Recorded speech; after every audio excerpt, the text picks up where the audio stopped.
bonjour. Bonjour. Bonjour.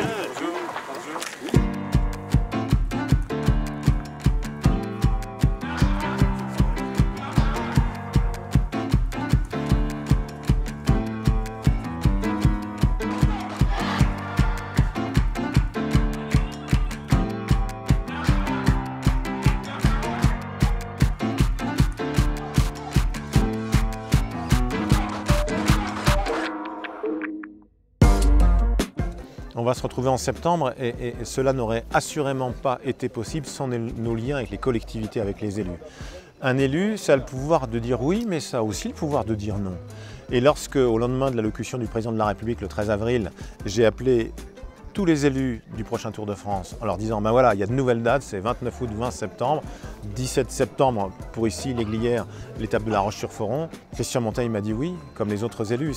Ça montre cette force du Tour de France qui est aussi la mise en valeur des territoires, des régions, des départements, des savoir-faire locaux et régionaux. C'est la rencontre ici sur le plateau des Glières avec ce que le département a de plus cher, c'est-à-dire la mémoire du plateau, les alpagistes qui sont là au quotidien pendant la belle saison, les restaurateurs qui travaillent là, l'environnement.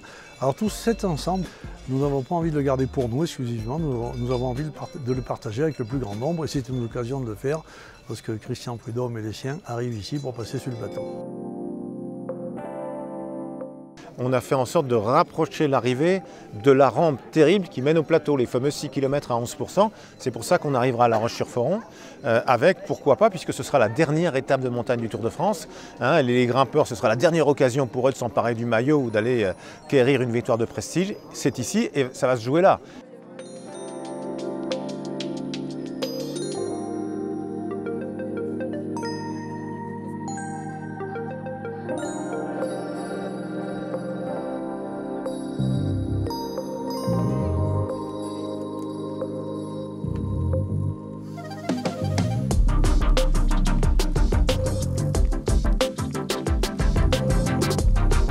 C'est vraiment un partenariat avec ASO, le Tour de France, l'Assemblée des départements de France, où on a donc du coup à la Haute-Savoie proposé 3 itinéraires.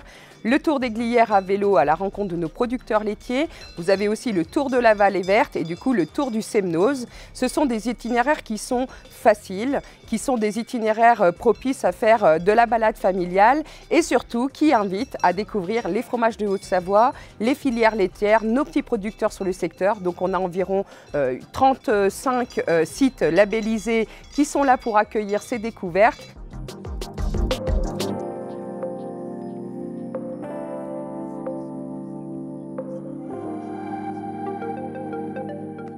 En 2019, nous avions fait l'expérimentation sur 38 km. Nous avons réuni les associations de cyclistes et cyclotouristes. Nous nous ont dit que c'était une bonne idée, qu'on pouvait continuer à les développer. Et c'est pour ça que cette année, donc nous continuons et c'est 100 km que nous allons réaliser dans le département, effectivement, de marquage sur nos routes pour faire en sorte que on se sente, même si ce n'est pas une véritable sécurité, c'est surtout une sensibilisation par rapport aux cyclistes également, parce qu'ils savent qu'il faut toujours bien être à droite, mais surtout aux automobilistes.